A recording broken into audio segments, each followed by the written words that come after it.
Well, welcome to this CUI WebEx.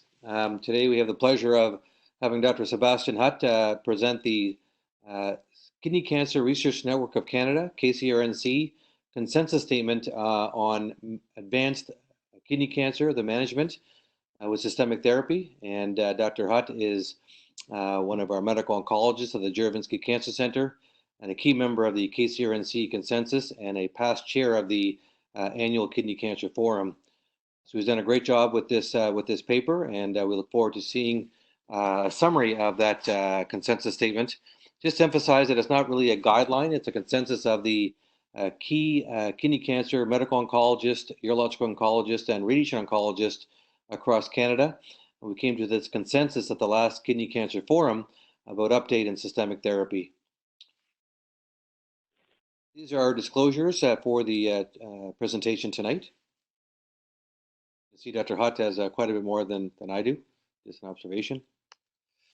The accreditation, this is accredited for a Section 1 MOCOM forms, so you can claim a maximum of 1 hour of credit for this program. And Tal Erdman from the CUA office will send you by email these certificates afterwards. So the purpose of this is to get an overview of the current treatment landscape of advanced kidney cancer and compare current recommendations to those of the last KCRNC statement, consensus statement from 2017.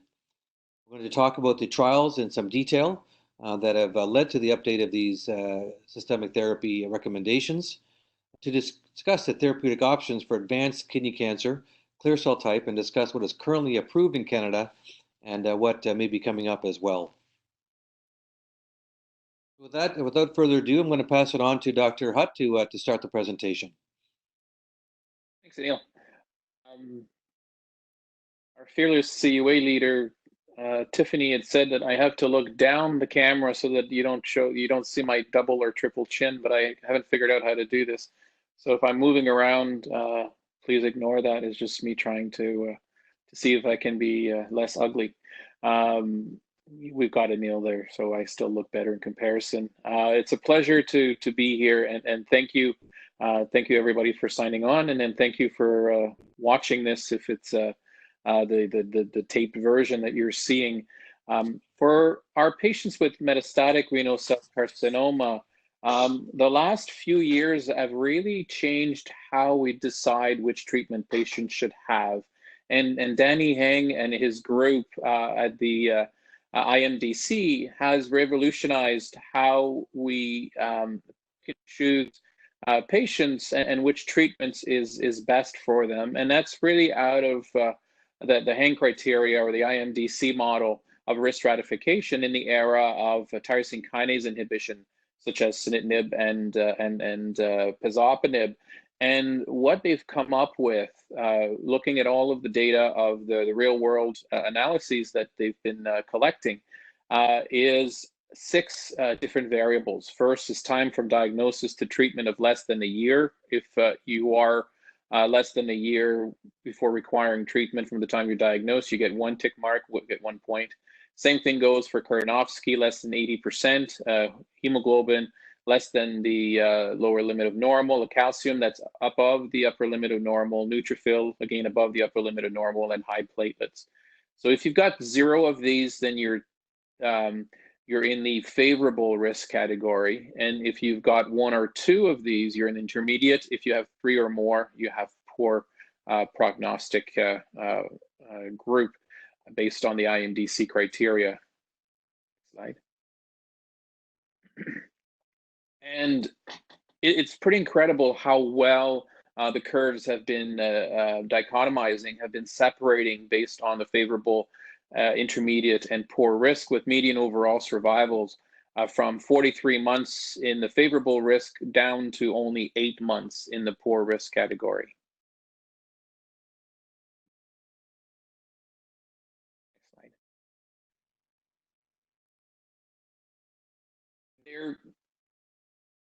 The weight and the risk stratification of these 6 elements may be slightly different from one to the next, but you can see from this slide, whichever one you choose, even if there's 1 of them, you have a worse outcome. So based on this, at the very least, it doesn't seem that one would have a whole lot more weight than another in terms of the intermediate risk category, and dealing with patients who have only one risk factor. All of these seem to show a worse outcome, albeit some perhaps worse than others, such as Low-Karnofsky or elevated neutrophil count. We've already known from a lot of other trials that these are particularly bad things to have in a patient that presents with metastatic disease. Next slide.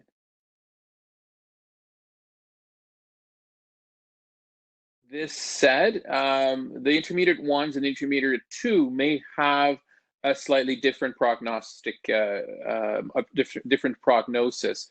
And you can actually see that here, the 1 versus 2 slides in both PFS and overall survival. And it does kind of make sense that, as long as you get one, you fit into that intermediate group. But that intermediate group is not a fully homogeneous, everybody's not going to do the same. And the more risk factors you have, it does make sense that you will have a worse and likely outcome.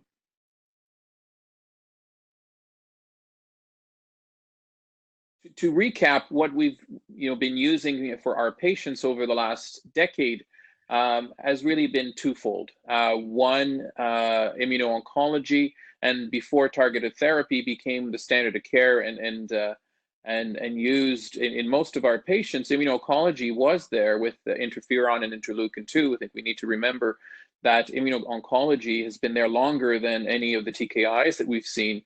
However, the way we use the immune system to help treat the cancer has really changed over the last 5 years. And really, when we think of it about immuno-oncology, we don't really think about interferon and interleukin-2 anymore. We think about the interaction between the T cell and the cancer cell, and the interaction with regards to CTLA-4 with ipilimumab, and the interactions between PD-1 and PD-L1 with the drugs like nivolumab, pembrolizumab, atezolizumab, and nivolumab. In the targeted therapy space, really targeted therapy in this instance means a vascular endothelial growth factor antagonist or a mTOR inhibitor. And really, as you know, there is a slew of targeted therapies: sunitinib, pazopanib, axitinib, lenvatinib being the main one, cabozantinib having VEGF targeting, but also other targets such as RET and c-MET, which may play a strong role in circumventing some of the resistance that tumors develop to the more typical VEGF inhibitors.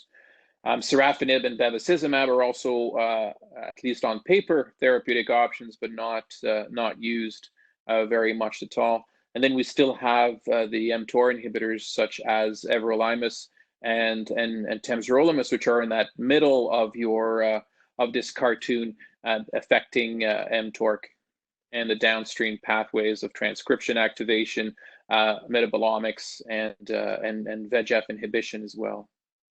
Next slide. So based on that, we have a number of potential targets, a number of potential treatments. Where are we at with regards to how best to treat the patients in front of us? And that is really what the fruit of this consensus statement shows us. We didn't have an update in 2018. The previous update was in 2019. And really, in brief, this is what the money of the main take-home message of this consensus statement is showing is the therapeutic options for advanced renal cell carcinoma. We've broken into, can you go back for a second, Anil?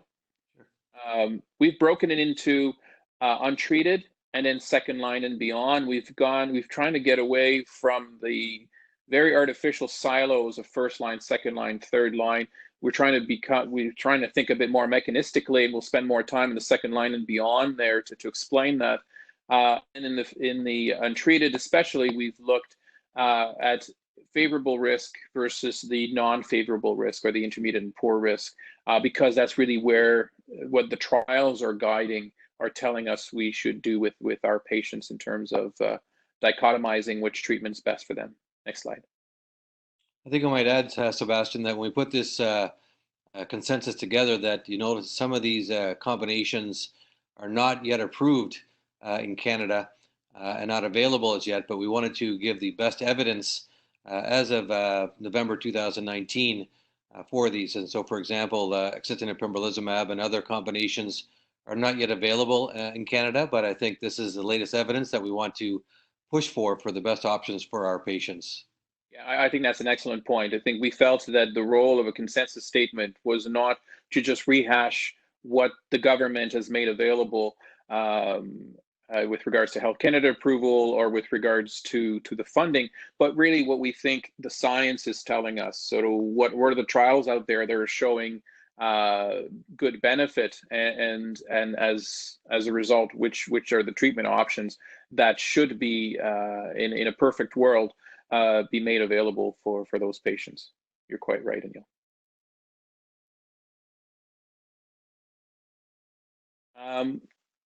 As Anil mentioned right at the beginning, what we've done was really a consensus. So we did not go through the rigor of systematic reviews and make it a true guideline. However, there are other players out there, other jurisdictions out there that have come up with guidelines. And this slide really gives you the 2019 EAU guidelines. Very similar though in terms of the recommendations in first line therapy, and then they have it as a second line therapy, but really in the first line setting, looking at IMDC favorable versus the intermediate or poor risk. In the favorable risk, their standard of care recommendations is axitinib plus pembrolizumab. And then alternatives or options continue to be monotherapy with sunitinib or pazopanib. In the intermediate poor risk disease, axi-pembro still is there, but it is in the company of ipilimumab and nivolumab. And the alternatives are, again, sunitinib, pazopanib, but cabozantinib, because of Cabo-Sun, is there as an option because that trial specifically looked at intermediate poor risk patients. In the second line setting, it really depends on whether or not they've had prior immunotherapy. Then any VEGF would be an option, and if they've had prior tyrosine kinase inhibitor, then cabozantinib or nivolumab are their preferred standard of care options. As axitinib is an alternative.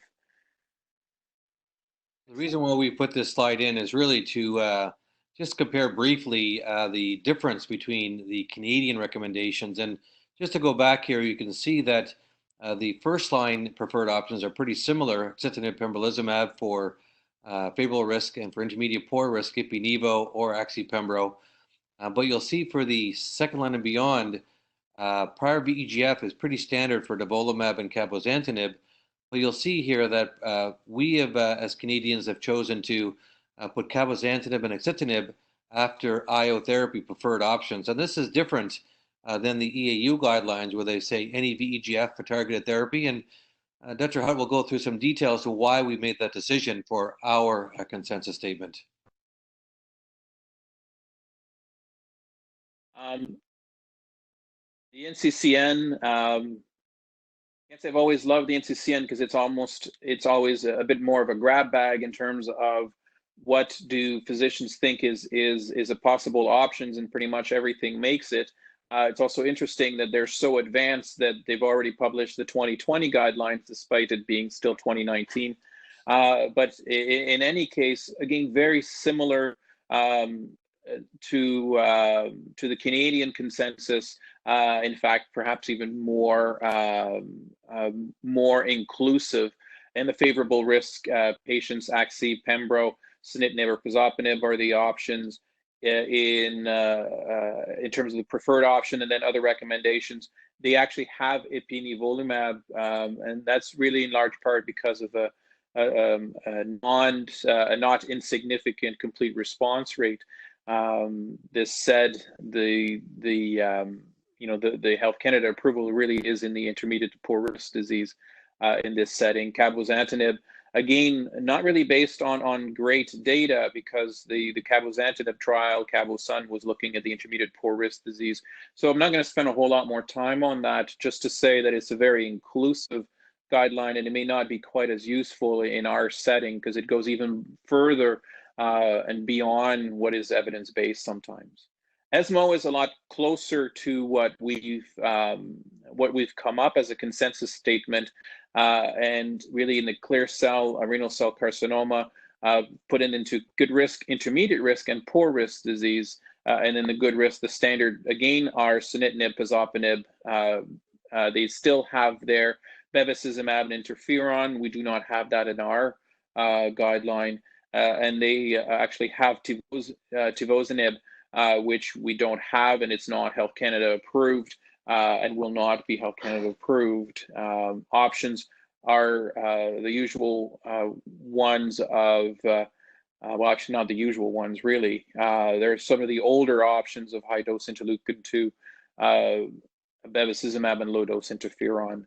In the intermediates and poor risk disease, they have the standard being Nivo and Ipi for both, and really the options for both poor risk and intermediate risk are the same of cabo, sunitinib, pazopanib, Tivo, and bev interferon.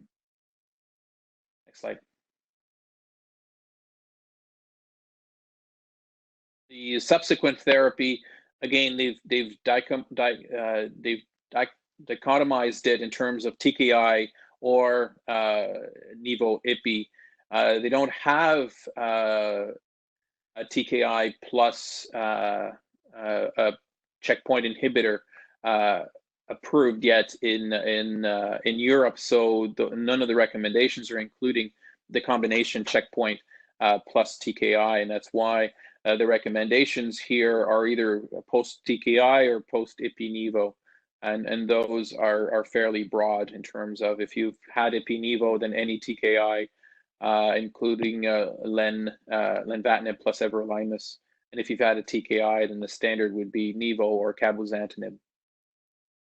I think I'll skip that one because it's really sort of reiterating some of the other options, and it depends on what you've had in first and in second line, and in the third line option is really looking at whatever is left. I think the important thing there is that even Europe thinks that there should be at least 3 lines of therapy in patients who have metastatic disease, which is not necessarily what some of our funding paradigms are in Canada, because as you know, right now, if somebody's had a TKI first line and nivolumab second line, there's no other options as of today. In terms, let's delve more a little bit now in terms of why we are putting the recommendations, why we're saying the recommendations that we're seeing. So, in patients with intermediate poor risk disease in the untreated population, our preferred option is, one of our preferred option is Ipi-Nivo, and why is that? Let's go for the next slide to find out.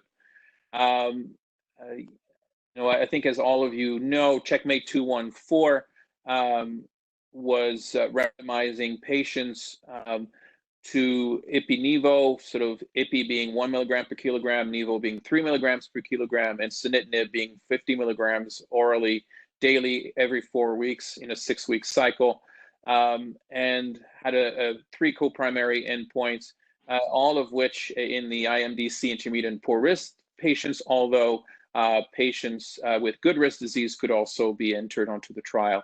But the primary endpoints was specifically looking at the intermediate poor risk population, looking at OS, objective response rate, and progression-free survival.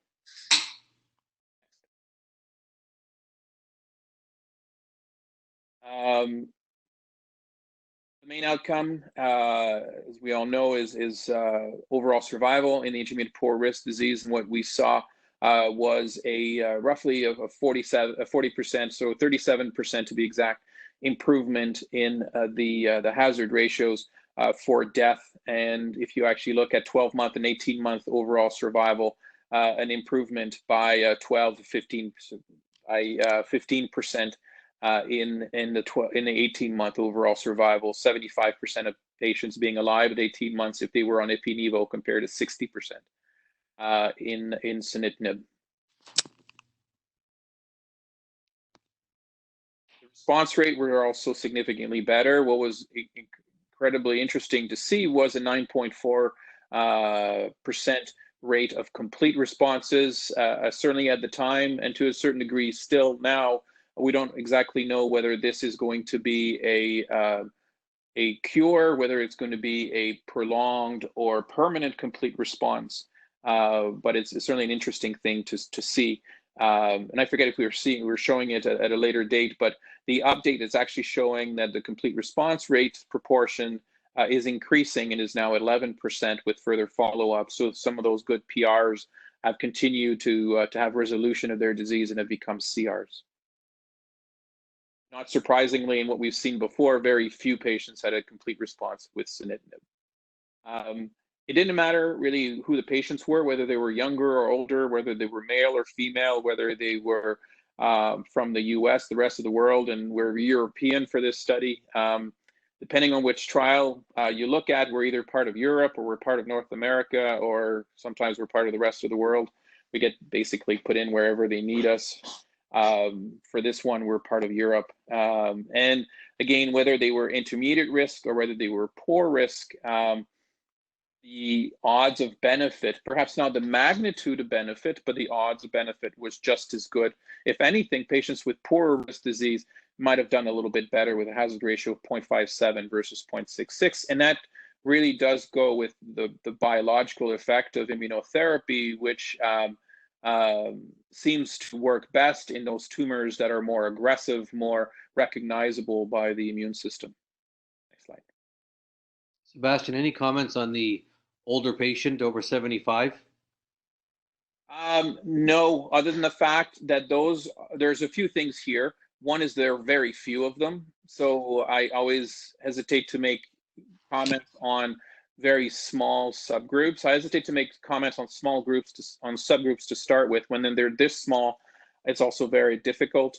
I think both drugs are difficult in elderly populations, so elderly patients that are 75 and older. So you've got somebody with pretty bad disease, intermediate poor risk, metastatic disease is pretty bad to start with, and you've got them elderly, and you throw in a toxic drug.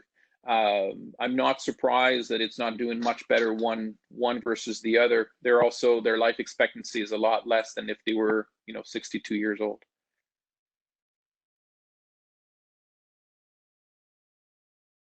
This is the 30-month update that I mentioned. The intermediate poor risk improvements continue. There's perhaps the appearance that there's a bit of a flattening of the curve with regards to overall survival. What's interesting is that we didn't show that for the original, but in the original presentation, the favorable risk sunitinib overall survival was a fair bit better than the Nivo Ipi. And what we're seeing now is that the two of them have actually kind of come together, and Ipi Nivo doesn't seem to be doing worse. It's not doing any better than single agent sunitinib, but it doesn't seem to be doing worse anymore. And it probably because there's a subset of patients on Ipi Nivo, even in the favorable risk, that are doing well, and they continue to do well for prolonged periods of time.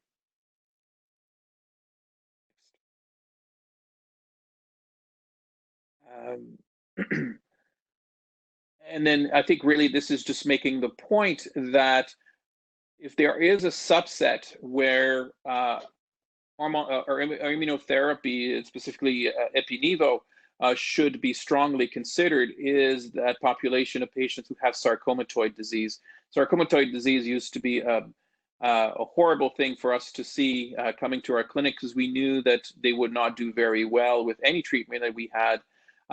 But they seem to be a fair bit more sensitive to immunotherapy. And you can see here that patients with sarcomatoid disease have almost 20% complete response rate compared to 0% in patients receiving sunitinib. So I think if there's a strong recommendation would be that, if at all possible, patients with sarcomatoid disease in their tissue should be considered for immunotherapy. I think it's a pretty impressive data that's showing the 20% response rate or complete response rate with Ipi-Nivo and sarcomatoid, as you mentioned, because we all remember the days where sarcomatoid didn't respond very well to TKI therapy at all. So this is really a fantastic option for our patients.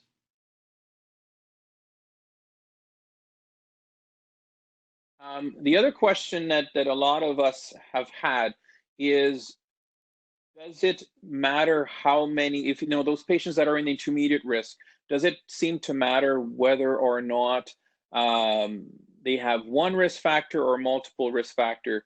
And this slide is a little bit difficult to see because a lot of it is a cut and paste from an actual poster and not from an oral presentation. But really what it seems to show is that as the minute you get one risk factor, you do better with ipi-nivo than with sunitinib, and it doesn't seem to matter after that sort of which one that is. They seem to do better either way, and that's really, I think, the point that I was trying to show here is that, you know, we used to think, oh, the less than 12 month is not important, or the the low hemoglobin is not important.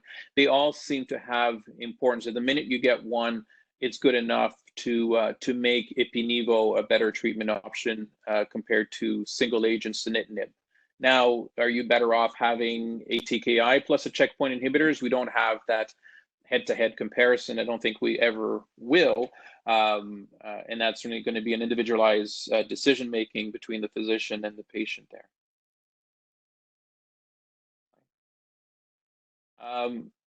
It's certainly clear that there's a differential in toxicities. We've known about sunitinib toxicity for a while: hypertension, diarrhea, fatigue, hypothyroidism. I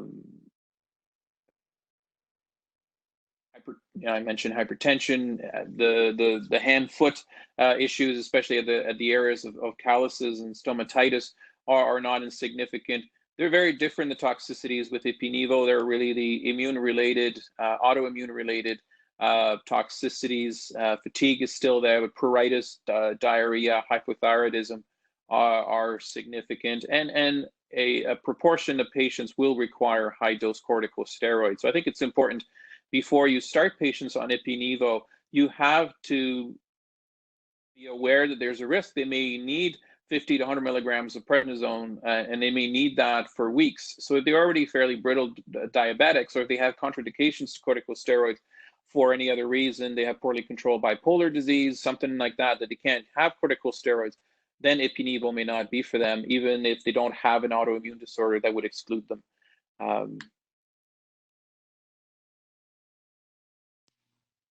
Those are the main immune-related adverse events, and I've mentioned most of them before. I think it's important to be always on the lookout for the rash, the diarrhea, and the patients need to know that diarrhea is not something to take lightly. They do not take Imodium for this. They may very well require corticosteroids, and if things don't settle down, a small proportion of patients will require infliximab.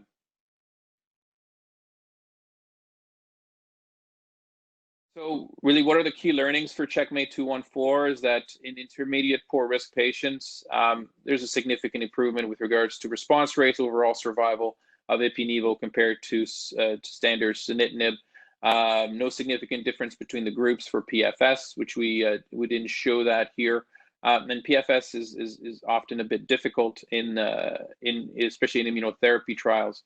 And in terms of exploratory analyses, and we didn't show the data, but if you have PD-L1 expression, you do better than if you don't have PD-L1 expression. However, patients with negative PD-L1 expression still did better than sunitinib in the intermediate poor risk disease in subgroup analyses. And also favorable risk patients have a better response rate and longer PFS with sunitinib versus ipilimumab and nivolumab, which is educating our consensus statement of still recommending a TKI-based therapy in the good risk patients. What about combining immuno-oncology with targeted therapy? And we're going to spend the most time with Keynote 426. There's also Javelin Renal 101. Keynote 426 looked at Axi plus pembrolizumab compared to sunitinib, and you can see here similar setup in a way than Checkmate 412, where patients were randomized 1-to-1 to sunitinib, 50 milligrams a day, 4 weeks on, 2 weeks off, compared to pembrolizumab, straight dose, 200 milligrams every 3 weeks, or axitinib, 5 milligrams BID continuously. And they were two co-primary endpoints: PFS by blind review for the whole population, this time not the intermediate poor risk, and overall survival, again, the whole intention to treat population. And this really was presented not too long ago, where a 47% improvement in overall survival hazards were observed for the whole population, with significant improvements at 12 months and 18 months of roughly 5% in patients who received combination therapy compared to monotherapy with sunitinib. Once again, it didn't really seem to matter which subgroups these patients were from. There was improved outcomes in patients who received axi-pembro compared to sunitinib.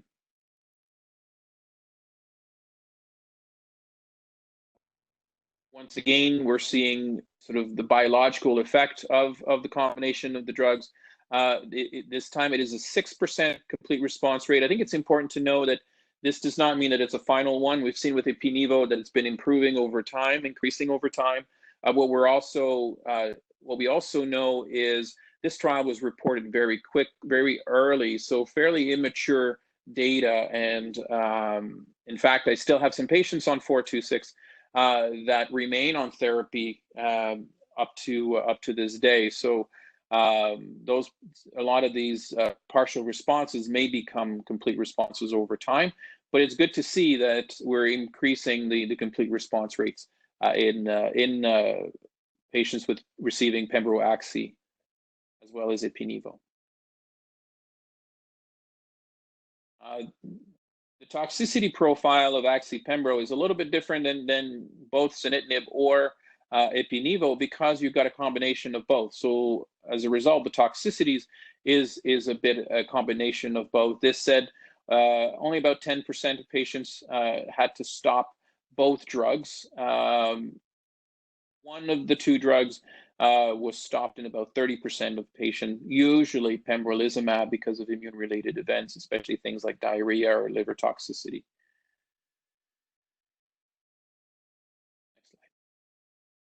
So really, in conclusion, we're seeing another good result of a doubling of median overall survival in patients receiving axi-pembro. One of the good things about axitinib, because a lot of people ask, well, why was it axitinib and not sunitinib or pazotinib? Axitinib tends to play better in the sandbox than a lot of other compounds. Part of it is probably its half-life, which is quite short. Therefore, if you have toxicity with axitinib, you just stop the drug, and within about 5 half-lives, which translate to about 48 hours or less with axitinib, the drug is out of the system. So you don't have the added toxicity of the TKI. You do have still a lot of pembro left, because the half-life is more like a month or so. But it is a very good TKI to combine with other checkpoint inhibitors, and that's why it's the backbone of a lot of the trials that we've got.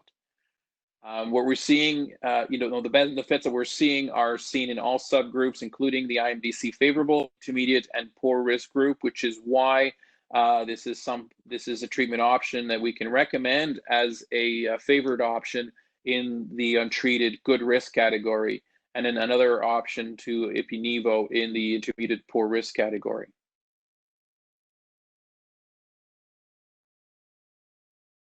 The third one is axiavelumab, and we have that just as an option, and we'll go over why that is in the next few slides. Javelin 101 was again randomizing patients 1-to-1 to sunitinib 50 daily, 4 weeks on, 2 weeks off. Avelumab was given intravenously every 2 weeks, 10 mg per kg, and axitinib again 5 milligrams PO/BID.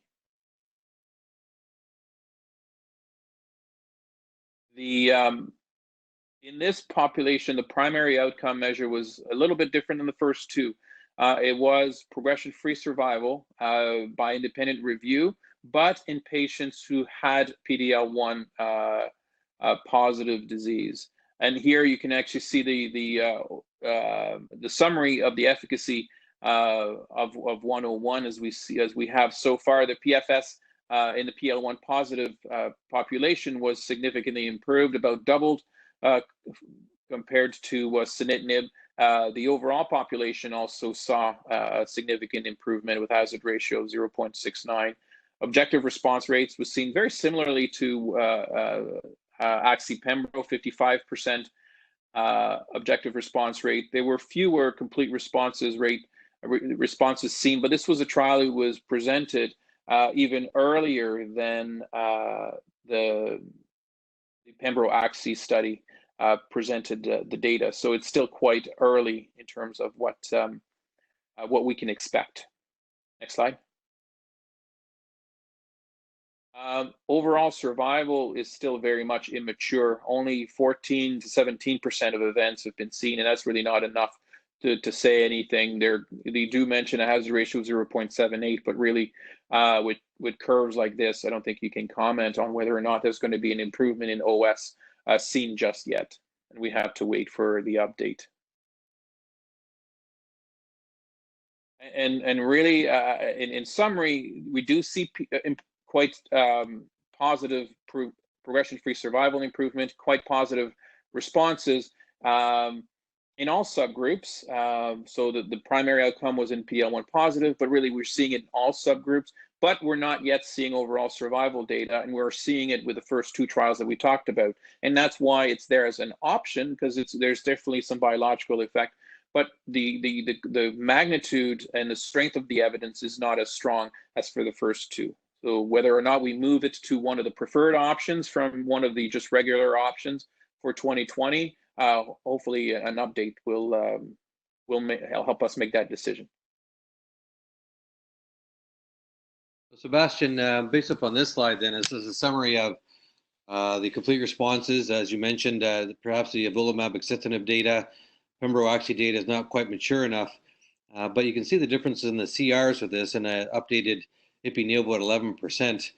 So what are your thoughts on the comparison of these three combinations?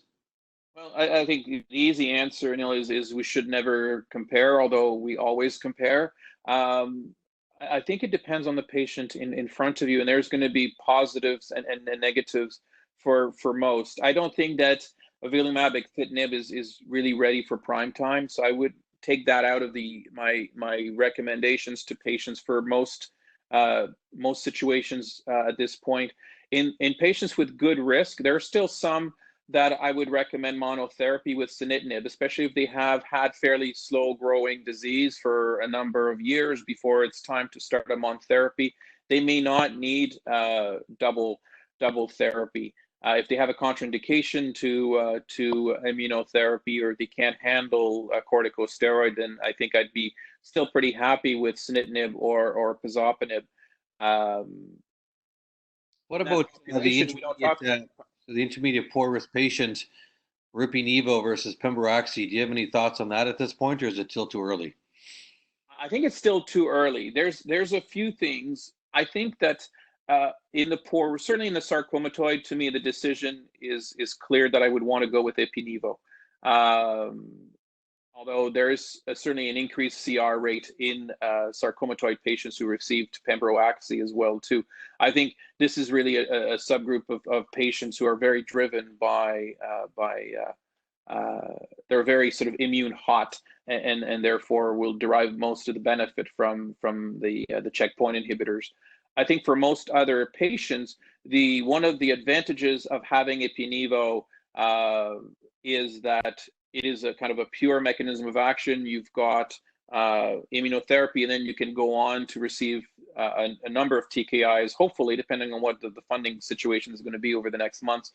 But certainly, biologically, it would make sense to get either sunitinib, pazopanib, axitinib next, and then you still have cabozantinib to use. If you've used pembrolizumab, then your next step really would be cabozantinib, and probably not a whole lot else afterwards, because you've used both the TKI and a checkpoint inhibitor. But it's a little bit easier in terms of toxicity, that at least the first 4 cycles, the first 3-4 months of ipi/nivo. So there's a little bit of back and forth for both. The PFS, the hazard ratios for OS favor a little bit pembrolizumab, but I think they're slightly different populations, so we can't really make strong recommendations one way or another. I think both of them are good, and it depends what the patients want to do. Yeah, Thanks. what are your thoughts? I agree. I mean, I think that I think pembrolizumab looks. I like the toxicity profile of pembrolizumab compared to ipi/nivo, and but I do like the complete response rate higher with ipi/nivo. I think I agree with you that pembrolizumab, we do need longer term data, but it looks very promising. I would say that if I had a younger patient who had able to tolerate ipi/nivo, intermediate poor risk, that's certainly a patient I would prefer that for. Maybe an older patient, I would consider perhaps pembrolizumab based upon toxicity profile. But again, it's very individualized for that patient. It's nice to have both options available for our patient in front of us. Yeah, and one of the things we haven't really discussed, but especially and there's a subgroup in that good risk category that have had slow growing disease, have fairly minimal disease, and observation or surveillance is not a bad idea for these patients. You know, Brian Rainey has shown that these patients can be followed safely for often years with growth of their disease by 1 millimeter a year, and can go to 2+ years, 2-3 years, if not longer, without any systemic therapy, which certainly saves them the toxicity of these agents. So I think that's something that we need to continue to keep in mind, because there are some patients that may not need treatment right away. That's absolutely. Also, recent data from our CCUS database has also supported observation for a subset of patients as well. So that's great. So well, I think we'll move on to cabozantinib for this. And again, this is a bit controversial based upon the CABO-SUN study, but it's we included this in our consensus statement based upon the CABO-SUN data that I'll get you to go through now, Sebastien.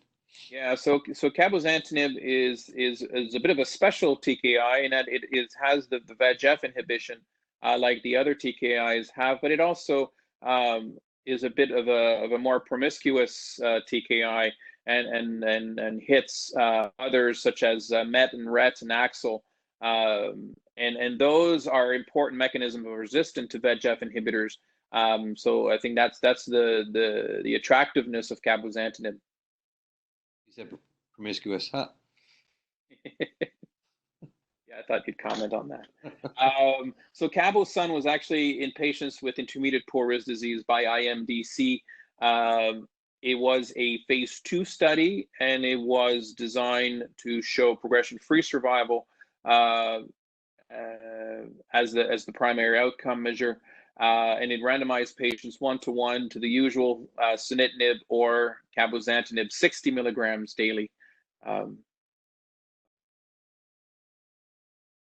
And it's presented a number of times, but certainly the more final ones is that there's a trend favoring overall survival, but no clinically significant or statistically significant improvement in overall survival. There is, however, an improvement in progression-free survival with a hazard ratio of 0.48. So you kind of have a doubling in progression-free survival of cabozantinib compared to sunitinib monotherapy. So I think as a result, it has been approved as the first-line option in intermediate poor risk disease. Whether or not we actually have it as a funded option, we'll have to wait and see. There is certainly some controversy because of the fact that it's a phase 2 study, the fact that there's no OS data. However, sunitinib itself didn't have great OS data when it became the standard of care. And there's also the thought that some of us in Canada are using sunitinib perhaps differently than 50 milligrams, 4 weeks on, 2 weeks off, without any adjustment. And there's some data to suggest that if you start playing with the schedule and the dose of sunitinib, then you can achieve better response, and that may be comparable to cabozantinib, but there's no head-to-head comparison of individualized approach to sunitinib compared to cabozantinib, so we can't really make that conclusion. I think it's also an observation that for whatever reason, the sunitinib really underperformed in this study at 5.3 months of PFS. Was, as you mentioned, was a standard dosing of 4 weeks on, 2 weeks off. But even with that, we expected a bit more out of sunitinib in this study. Yeah, I do agree. The other thing about it too is I think we can just leave that there for people to look at while we're talking. I'm not going to spend time over this, mostly because my vision is not good enough to see what the hell's going on there. But Cabo-Sun is a little bit of mostly historical value for a lot of our patients because it was specifically an intermediate poor risk disease. We now have two very good treatment options that are clearly superior from an overall survival point of view to sunitinib alone, and that's Ipi-Nivo and Pembro-Axi, and then perhaps even Avelumab-Axi with the more mature data. At least in monotherapy, cabozantinib is not likely to play a big role because of some of those newer options that have come after Cabo-Sun. Here you see that secondary endpoint of overall survival that trends for an improvement in overall survival, but is not statistically significant with a p-value of 0.3. I'm going to skip the toxicity if that's okay, and then sort of move on in terms of our summary in terms of the first line, which is that targeted therapy is the recommended approach for patients with favorable risks until Pembro-Axi becomes available. Obviously, as Pembro-Axi becomes available, most patients will should likely be offered Pembro-Axi. For patients with intermediate poor risk disease, certainly some element of immuno-oncology therapy should be considered. Targeted therapy could still be used if they're not good candidates for whatever reason, and cabozantinib is an option for intermediate poor risk disease if nothing else can be given. And I'll let you speak to that part with regards to the cytoreductive nephrectomy. We'll give you a bit of a break, Sebastien, but pipe in as well as we go through this. I'm going to talk a little bit for the next few slides about the role for cytoreductive nephrectomy. This is mentioned in our guideline briefly, but we also have a separate guideline from the KCRNC, or actually I shouldn't say guideline, a consensus statement from the KCRNC on the role for cytoreductive nephrectomy. Really, this all came about after this landmark trial that was released last year called the Carmina study that compared sunitinib alone versus sunitinib after nephrectomy. And basically, this was a trial suggesting that sunitinib alone was superior to nephrectomy followed by sunitinib, and almost overnight changed practice where almost no patient with intermediate poor risk was ever having a nephrectomy. And I think that we did have a pause looking at this data, and there was a need for filling in a gap with this piece, and the KCRNC has put out a consensus statement I'll talk about very briefly, looking at the role for cytoreductive nephrectomy. Just to recap this trial, it was this Carmina trial comparing sunitinib alone versus nephrectomy followed by sunitinib on the standard dosing at 50 milligrams, 4 weeks on, 2 weeks off, looking at overall survival endpoint. There was quite a bit of patients in this, 450 patients, 225 each. And again, what it found was that those patients on sunitinib alone actually did better with a median overall survival of 18 months versus 14 months for those patients that had nephrectomy followed by sunitinib. Yeah, and I think it is numerically worse, but if you look at the the p-value in the statistics, it's just not worse. So I think we can't say, oh, did we do a disservice to our patients, prior to Carmina by having nephrectomies a little bit more frequently? I don't think we did. I don't think we necessarily helped them out as much as we did, at least in the Carmina type population. I think it's a good point. I think there's also a number of concerns about the trial that I'll highlight in the next, on the next few slides. So what it did show in this is that sunitinib alone was not inferior to cytoreductive nephrectomy followed by sunitinib in patients with metastatic RCC.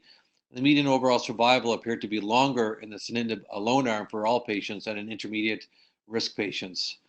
The clinical benefit was higher in sunitinib alone arm, 47.9% versus 36.6% with the nephrectomy, but 22% of patients never recovered enough to receive sunitinib after the nephrectomy, so that's a bit of an issue with the trial. But they did come out on a limb in this Carmina suggesting that nephrectomy should no longer be part of standard of care for patients with metastatic RCC. Many of us disagreed with this final statement, saying that that's a bit of a stretch. There was a number of issues with the trial that I'll highlight here. Is that there was slow enrollment of the trial, and you can see there 0.7 patients per site per year. Incomplete enrollment, it was 450 of the 576 target. And surgeons saw few stage 4 disease, or many intermediate risk patients were not randomized. You can see that most of these patients, almost half, were poor risk disease, which I think would skew some of the data as well in this. Relatively short overall survival, 14 to 18 months versus 21, 26 months in the two sunitinib trials as well. So I think there was a number of concerns, mainly the concern about selection bias with this, and that many of the patients with favorable risk disease were not sent in for the trial, or even good intermediate risk were not sent on for the trial, and a lot of selection on the basis of the urologist or the surgeons that saw these patients initially. So what we felt is that we should do our own Canadian slant on this. And so Dr. Ricardo Rendon did a great job with this consensus statement published in the CUAJ I think in July of 2019, just a number of months ago. And we felt that we should not abandon nephrectomy in metastatic RCC, but important for careful patient selection. I think that we did come out, and you can read this paper online, but in patients who are poor performance status or limited life expectancy, it's very clear that these patients should not undergo cytoreductive nephrectomy. I think there's a general consensus of this patient population. Those patients with intermediate and poor risk or significant systemic symptoms from metastatic disease, CNS metastases, limited burden of disease within the kidney relative to the volume of metastases, as well as rapidly progressive disease, they should receive systemic therapy first, and then, if they respond well, consider nephrectomy. This also is led by the SURTIME trial that suggests that perhaps systemic therapy first, then consider systemic therapy first, and then consider nephrectomy, perhaps at the 3-month mark, depending on response. And again, if they have rapidly progressive disease or don't do well in general, perhaps nephrectomy may not be in the best interest for those patients. And you can select out those patients that would benefit from the nephrectomy depending on the response after systemic therapy. But this is where we as Canadians differ from the Carmina trial, that we felt that patients with good performance status, young age, no systemic symptoms, and relatively limited burden of metastatic disease, again, most of the disease in the kidney, these patients probably should consider a nephrectomy. So we did come out to consider upfront nephrectomy or nephrectomy before systemic therapy for these certain patients. And I think many of us would agree that perhaps that younger patient with a large mass in their kidney, limited pulmonary metastases, for example, low volume, that patient probably should have a nephrectomy up front. And we have seen as a Canadian oncology community that perhaps some of these patients are not getting the proper service and going on systemic therapy. I was just referred a patient a little while ago, a patient who had a great response to ipi/nivo with almost complete resolution and just had disease in their kidney. And I think that's a patient that would benefit from a nephrectomy for almost a metastatectomy. We always need to reevaluate these patients through a multidisciplinary setting. And so that's one of the main things that we recommend in this paper as a community, is that because of the complex nature now for nephrectomy or no nephrectomy, ideally either a multidisciplinary setting or a case conference with a urologist, surgeon, a radiation oncologist as well, because you can always radiate the primary as well as a consideration, and the medical oncologist all sit together to discuss the best options for our patients. I completely agree, and I think it's important that no nephrectomy up front doesn't mean no nephrectomy at all. And I think revisiting is going to be important, especially since not uncommonly we'll see patients who have these near CRs, but the burden of disease in their kidney is substantial enough that you're just not able to get a CR there, and rendering them NED almost by doing the I think nephrectomy. another comment on that, I agree with you, Sebastien, completely, is that if you look at the IPI-NIVO data 2 and 4, those patients that have the 10% CR rate, they all had their kidney out. And so I think it's almost, if, I haven't heard of a case yet where you can have a complete response with the kidney still in. I think if you're going to have your patient have metastasectomy with SBRT, consideration for that CR, always reevaluate the option of nephrectomy in that patient to get that panacea of a CR if possible. Yeah. No, and I agree with you for sure. I think in looking at the watch here, it's 9 o'clock. 56 on mine, so we got a little bit. Okay, excellent. So I think we'll go on to second line and beyond. I think one of the main things that we wanted to highlight if people have to leave the WebEx is that is the first line there about prior immune checkpoint inhibitor that we have recommended preferred axitinib or cabozantinib. We're going to touch on briefly the Meteor study and the Checkmate study for Nivo and Cabo, but maybe Sebastien, you can go over that quickly because I think many people agree that post sunitinib pazopanib, we can go on Nivo, Cabo through those studies. I think the main controversy is those patients after checkpoint inhibitor, what to put them on. So I'll let you proceed with this nivolumab study. So Checkmate 025 was really one of the two trials that hurt everolimus, or certainly showed superiority over everolimus. This one was looking at nivolumab monotherapy after a TKI and showing not fairly modest response rates, but still translated into a clinically relevant, statistically significant improvement. And so overnight, nivolumab became one of our good standards after at least one or two TKI therapies, and is funded in that fashion.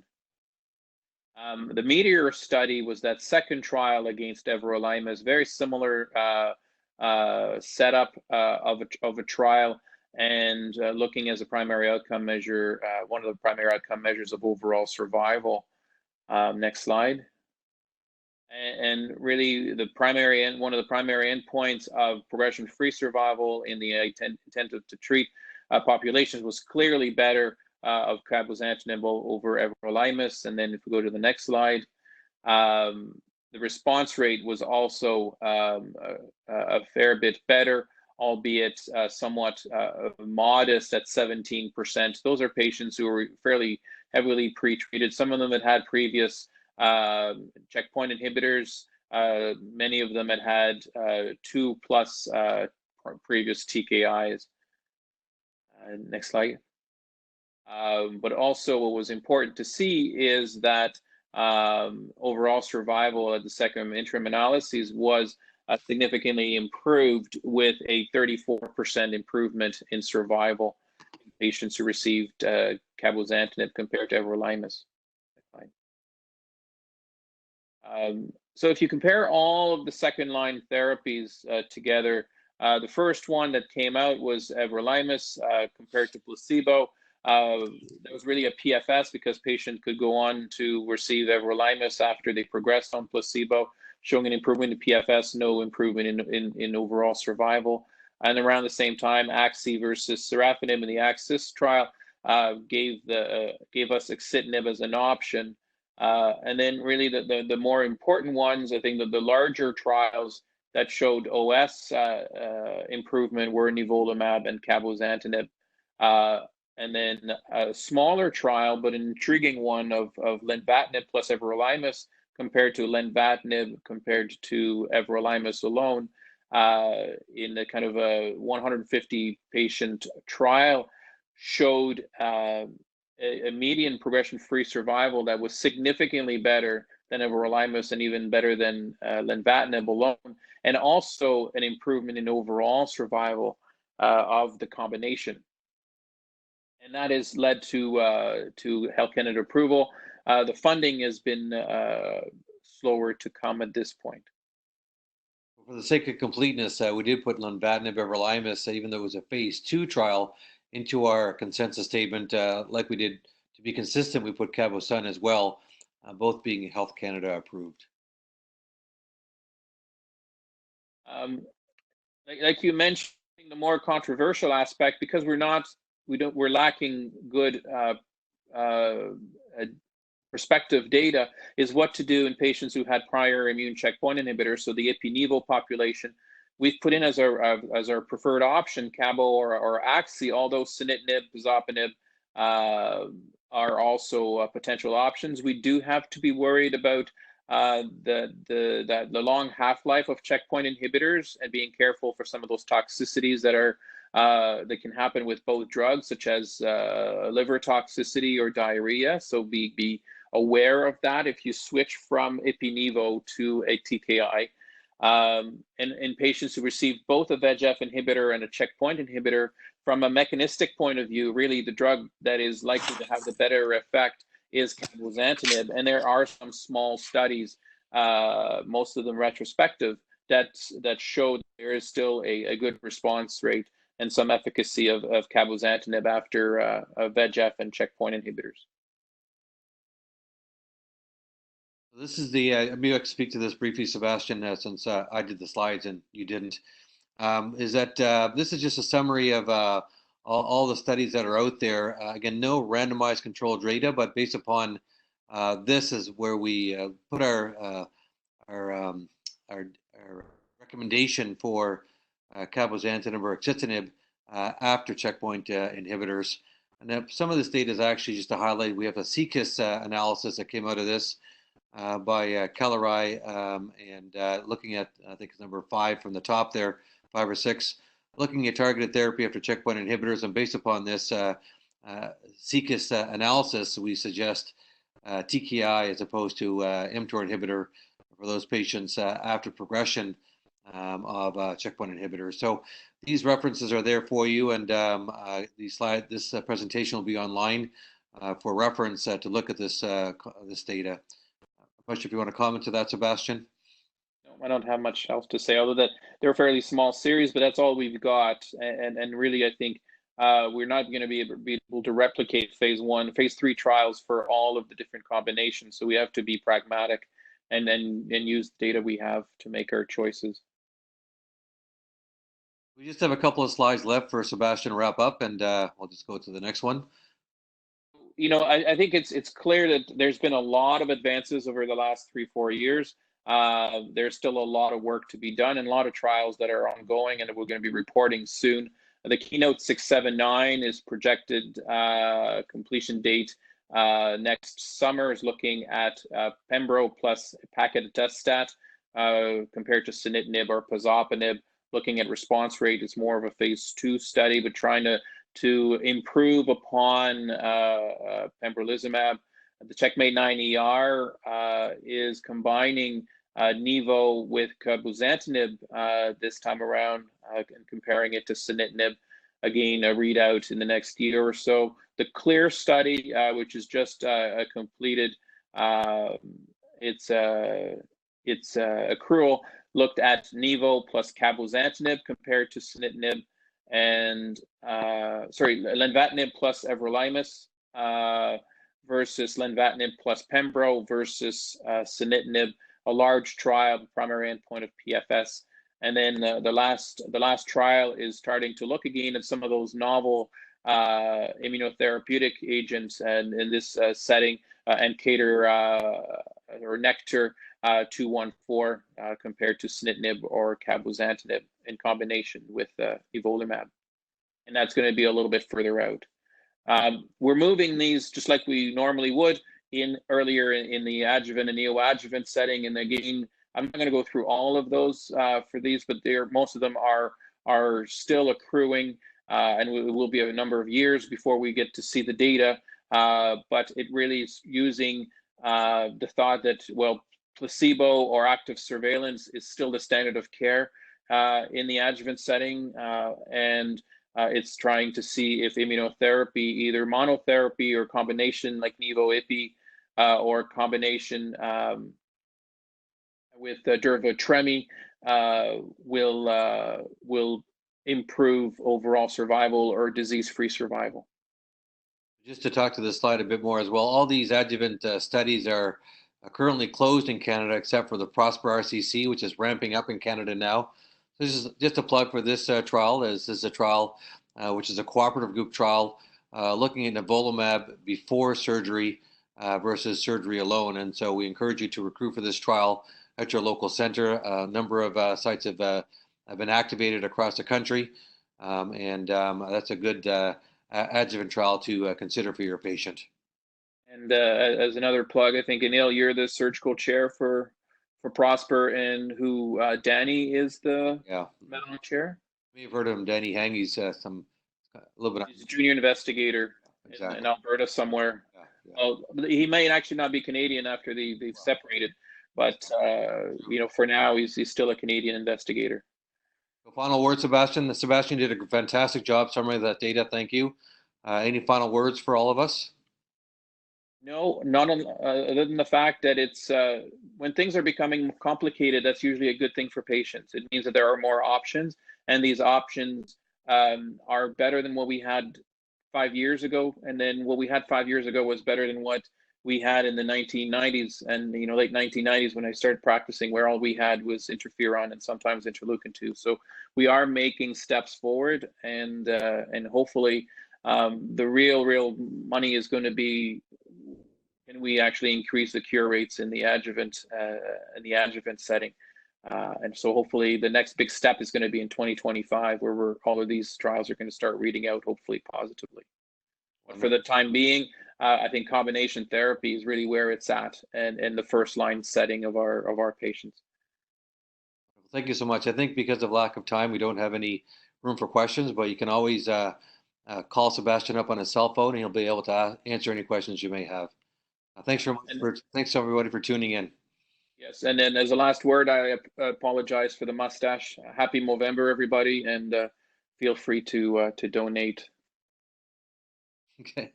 Bye-bye.